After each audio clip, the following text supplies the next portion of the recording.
मुंबई में आज भी सुबह से बारिश हो रही है। कुर्ला, सायन, चेंबूर, अंधेरी में तेज बारिश हो रही है। मौसम विभाग ने आज दिन भर बारिश का अलर्ट जारी किया है। मानसून की पहली ही बारिश में मुंबई के बुरे हाल हो गए थे। आज भी कई इलाकों में जल जमाव की आशंका जताई जा रही है। मुंबई में बारिश के बीच हाई टाइड्स का भी अलर्ट है। दोपहर 12:54 पर मुंबई में हाई टाइड्स आएगा। उस वक्त समुद्र में करीब 4.5 मीटर लहरें उठ सकती हैं। बीती रात दिल्ली में बादल जमकर बरसे। अचानक हुई इस बारिश से दिल्ली वालों को गर्मी और उमस से राहत मिली। बारिश से न्यूनतम तापमान में 1 डिग्री सेल्सियस की कमी देखी गई। मौसम विभाग के मुताबिक आज भी कई इलाकों में हल्की बारिश से लोगों को राहत मिल सकती है। अभी हफ्ते भर रुक रुक कर बूंदाबांदी के आसार हैं। जम्मू कश्मीर के बारामूला में बीती रात भीषण आग लग गई। देखते ही देखते ये आग कई घरों में फैल गई। आग से धुएं के बवंडर से आसमान भर गया है। गैस सिलेंडर में रिसाव से आग लगी और देखते ही देखते आसपास के घरों में फैल गई। खैरियत ये रही कि सभी लोग वक्त रहते घरों से निकल गए। शिवसेना के मुखपत्र सामना ने जितिन प्रसाद के बहाने कांग्रेस पर निशाना साधा है। सामना में लिखा है कि कांग्रेस के कई नेता नाव से धड़ाधड़ कूद रहे हैं। राजस्थान से लेकर पंजाब तक असंतोष है। सामना में लिखा है कि लोकतंत्र के लिए कांग्रेस को मजबूत होना जरूरी है। राहुल गांधी को मजबूती से कमान थामनी चाहिए।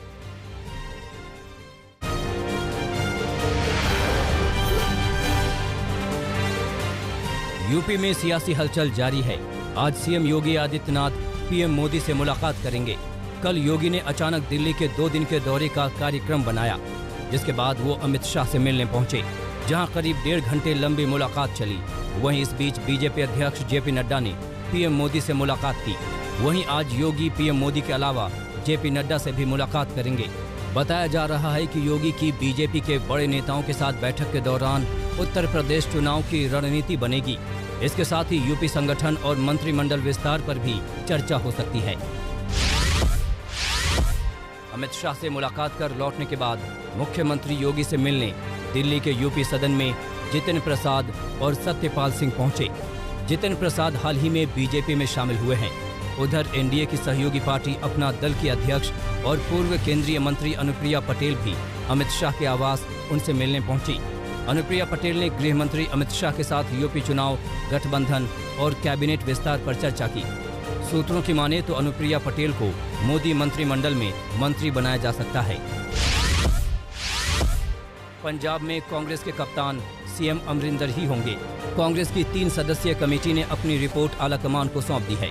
पंजाब में जारी घमासान को लेकर कांग्रेस आलाकमान ने मल्लिकार्जुन खड़गे, हरीश रावत और जयप्रकाश अग्रवाल की अगुवाई में एक कमेटी बनाई थी। सूत्रों के मुताबिक तमाम विधायकों ने सीएम कैप्टन अमरिंदर के नेतृत्व पर विश्वास जताया है और उन्हीं की कप्तानी में चुनाव लड़ने की बात कही है। कमेटी का ये मानना है कि सिद्धू की नाराजगी को भी दूर किया जाना चाहिए। सूत्रों के मुताबिक प्रदेश में संगठन को लेकर फेरबदल की जरूरत पर भी कमेटी ने जोर दिया है। इस बीच खबर है कि नवजोत सिंह सिद्धू को या तो उप मुख्यमंत्री या फिर अभियान समिति का अध्यक्ष बनाया जा सकता है, क्योंकि अमरिंदर सिंह ने उन्हें पीसीसी प्रमुख के रूप में नियुक्त करने के विचार को सिरे से खारिज कर दिया है। राजस्थान में भी सियासी हलचल तेज हो गई है। पूर्व उप मुख्यमंत्री सचिन पायलट ने अपने आवास पर समर्थक विधायकों के संग बैठक की। सूत्रों का कहना है कि ये मीटिंग पेट्रोल डीजल के बढ़ते दामों के खिलाफ कांग्रेस के प्रदर्शन को लेकर हो रही है। वहीं कांग्रेस के भीतर चल रहे सियासी घमासान पर 3 विधायकों ने जोर देकर कहा कि सचिन पायलट कांग्रेस के साथ खड़े हैं और आलाकमान को इस पर विचार करना चाहिए। बैठक में पंजाब में आलाकमान के हस्तक्षेप पर समस्या के निदान का हवाला दिया गया। महाराष्ट्र में उद्धव और पीएम की मुलाकात के बाद खींचतान तेज हो गई है। शरद पवार ने बाला साहेब के बयान का हवाला देते हुए उद्धव सरकार को नसीहत दी है। पवार ने कहा कि बाला साहेब अपने वचन पर कायम रहते थे। दरअसल पीएम से उद्धव की मुलाकात के बाद शिवसेना सांसद संजय राउत ने पीएम मोदी की जमकर तारीफ की। राउत ने मोदी को देश का सबसे बड़ा नेता बताया।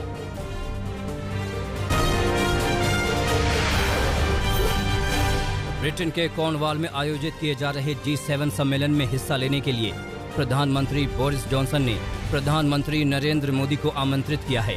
अब इस सम्मेलन में पीएम मोदी 12 और 13 जून को वर्चुअली हिस्सा लेंगे। इस बार ब्रिटेन 47वें G7 शिखर सम्मेलन की मेजबानी कर रहा है। उसने भारत के अलावा सम्मेलन में शामिल होने के लिए ऑस्ट्रेलिया, रिपब्लिकन ऑफ कोरिया और दक्षिण अफ्रीका को भी आमंत्रित किया है। ऐसा दूसरी बार है जब प्रधानमंत्री मोदी G7 बैठक में हिस्सा ले रहे हैं। इससे पहले भारत को साल 2017 में फ्रेंच प्रेसिडेंसी की ओर से आमंत्रित किया गया था।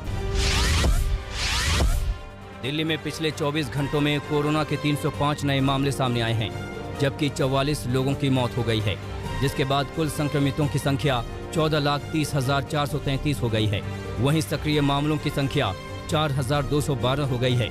इसके अलावा दिल्ली में कोरोना के चलते अब तक 24,748 लोगों की मौत हो गई है। पिछले 24 घंटों में 560 मरीज कोरोना से ठीक हुए हैं, जिसके बाद ठीक होने वाले मरीजों की कुल संख्या 14,01,473 हो गई है। उत्तर प्रदेश में आज कोरोना के 642 नए कोविड मामले दर्ज किए गए हैं, जिसके बाद प्रदेश में कुल सक्रिय मामलों की संख्या 12,642 रह गई है। वहीं पिछले 24 घंटों में 1,231 लोग रिकवर हुए हैं। पॉजिटिविटी दर 0.3% रह गई है। वहीं राजस्थान में कोरोना के 538 नए मामले सामने आए हैं, जबकि 23 लोगों की मौत हो गई है। उत्तराखंड में पिछले 24 घंटों में 388 नए मामले सामने आए हैं। वहीं 3,242 रिकवरी और 15 मौतें दर्ज की गई। कोरोना महामारी की वजह से इस साल भी ओडिशा के पुरी में विश्व प्रसिद्ध भगवान जगन्नाथ की रथ यात्रा पर प्रतिबंध जारी रहेगा। कोरोना गाइडलाइंस के साथ धार्मिक यात्रा का आयोजन किया जाएगा। रिपोर्ट की माने तो 285 सालों में ऐसा पहली बार होने जा रहा है जब जगन्नाथ जी की यात्रा बिना भक्तों के निकलेगी। हालांकि पिछले साल 2020 में भी कोरोना संकट के चलते सांकेतिक तौर पर ये यात्रा निकाली गई थी। कोरोना संकट को देखते हुए इस साल भी रथ यात्रा को श्रद्धालुओं के बिना केवल सेवकों के साथ ही आयोजित किया जाएगा। केवल कोरोना की नेगेटिव रिपोर्ट और वैक्सीन की दोनों डोज लगवा चुके सेवक ही यात्रा में शामिल हो सकेंगे। दिल्ली सरकार ने राज्य में 9वीं और 11वीं की परीक्षाएं रद्द कर दी हैं। डिप्टी सीएम मनीष सिसोदिया ने इसका ऐलान किया। इन परीक्षाओं को 12 अप्रैल को 2021 को पोस्टपोन किया गया था, जिन्हें अब कैंसिल कर दिया गया है। इन छात्रों को अगली क्लास में प्रमोट कर दिया जाएगा। पहला तो ये है कि 12वीं, 9वीं और 11वीं की जो परीक्षाएं थीं, जो 12 अप्रैल 2021 को पोस्टपोन की गई थीं, वो अब कैंसिल कर दी जाएंगी। वो परीक्षाएं नहीं होंगी। तो 9वीं और 11वीं की परीक्षाएं कैंसिल कर दी गई हैं। जो प्राइवेट स्कूल अपने मिड टर्म और एनुअल दोनों एग्जाम करा चुके हैं, क्योंकि उस वक्त परीक्षाएं चल रही थी जो बीच में कोविड के कारण रोकनी पड़ी थी, तो जो कुछ प्राइवेट स्कूल्स हैं जिन्होंने अपने मिड टर्म भी करा लिए थे और एनुअल एग्जाम भी करा लिए थे, वो अपने रिजल्ट डिक्लेयर करके अपने द्वारा कराई गई परीक्षा के आधार पर और बच्चों को आगे प्रमोट कर सकते हैं। असम के मुख्यमंत्री डॉक्टर हेमंत बिस्वा शर्मा ने राज्य के अल्पसंख्यक मुस्लिम लोगों से जनसंख्या नियंत्रण के लिए एक अच्छी परिवार नियोजन नीति अपनाने की अपील की। उन्होंने कहा कि जनसंख्या हर सामाजिक संकट की मूल जड़ है और यदि हम इसे नियंत्रित कर लें तो सामाजिक बुराई अपने आप कम हो जाएगी। असम के मुख्यमंत्री ने कहा कि जनसंख्या नीति पहले से ही है और ये सरकारी नौकरियों की तरह जल्द ही प्रभावी होगी। उत्तर प्रदेश सरकार ने 10 आईपीएस अधिकारियों का तबादला कर दिया है। खास बात यह है कि किसी भी जिले के पुलिस कप्तान को नहीं बदला गया है। आईपीएस अफसर वैभव कृष्ण को फिर से तैनाती दी गई है। उन्हें प्रशिक्षण विभाग का एसपी बनाया गया है। लंबे समय से निलंबित चल रहे आईपीएस अधिकारी वैभव कृष्णा को राज्य सरकार ने इसी साल मार्च में बहाल कर दिया था। इसके बाद से उन्हें कोई तैनाती नहीं मिली थी। इसके अलावा विश्वजीत महापात्रा को डीजी नागरिक सुरक्षा बनाया गया है।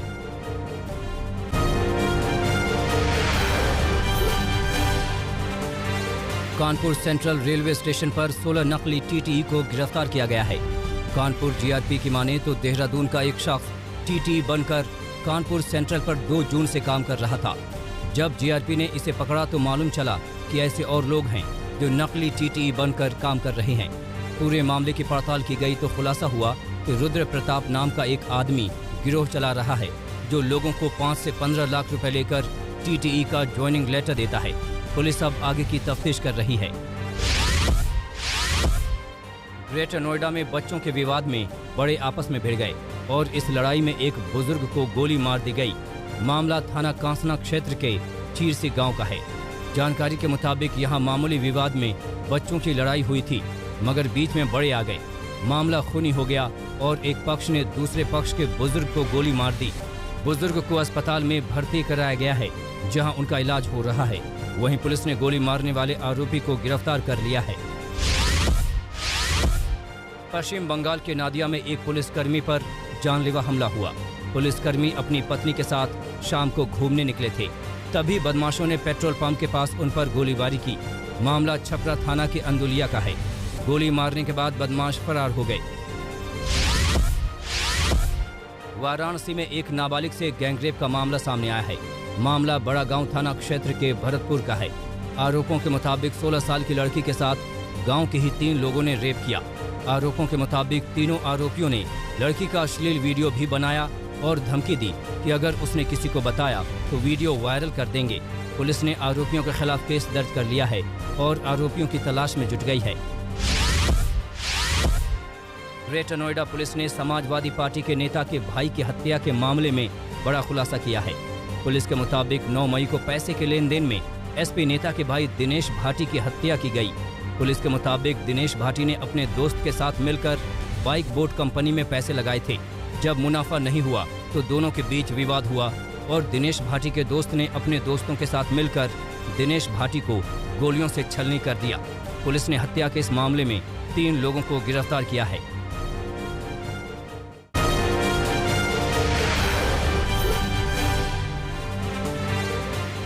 अमेरिकी राष्ट्रपति जो बाइडेन ने रूस पर बड़ा बयान दिया है। उन्होंने कहा, रूस से टकराव नहीं चाहता अमेरिका, लेकिन रूसी सरकार की हर गुस्ताखी का मुंहतोड़ जवाब देगा अमेरिका। यूरोप के 8 दिवसीय दौरे पर गए अमेरिकी राष्ट्रपति ने ये बयान दिया।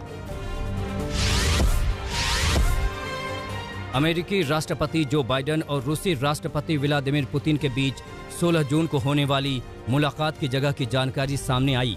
स्विट्जरलैंड में 18वीं शताब्दी के एक स्विस विला में दोनों देशों के मुखिया मिलेंगे। जेनेवा झील के सामने ये विला बना है। ब्रिटेन में एक देशव्यापी रिसर्च के बाद कहा गया है कि ऑक्सफोर्ड एस्ट्राजेनेका की वैक्सीन से खून के थक्के जमने का रिस्क काफी कम है। रिसर्च टीम के मुताबिक सिर्फ 10 लाख खुराक में से 11 में ही वैक्सीन का ऐसा असर होता है, जिसमें प्लेटलेट की कमी होने से खून के थक्के जमने लगते हैं। भारत में यही वैक्सीन कोविशील्ड के नाम से जानी जाती है। ऑस्ट्रेलिया में एस्ट्राजेनेका वैक्सीन लगाए जाने के बाद एक महिला की मौत हो गई। पूरे ऑस्ट्रेलिया में अब तक ऐसे सिर्फ 2 ही मामले सामने आए हैं। 52 साल की महिला के दिमाग में खून का थक्का जमा था। बहरीन में भी कोरोना वायरस की वैक्सीन लगाए जाने के बाद कैदी की मौत के बाद बवाल मच गया। लोगों ने सड़कों पर निकलकर विरोध प्रदर्शन किया। बहरीन के राजा को लोगों ने जिम्मेदार ठहराया।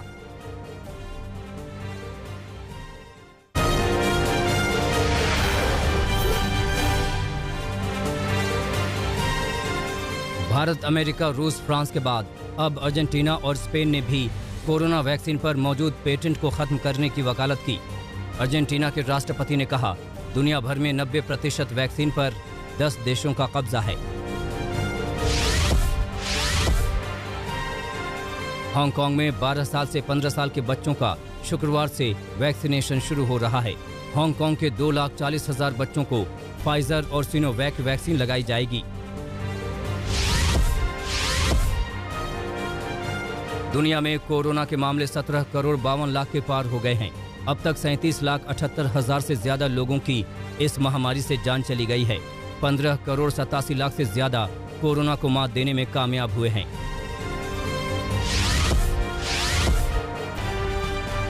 पिछले कई हफ्तों से नहीं थम रहा कोलंबिया में सरकार के खिलाफ विरोध प्रदर्शनों का दौर।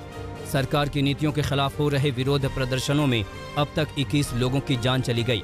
अब तक $3 बिलियन से ज्यादा का नुकसान हुआ है।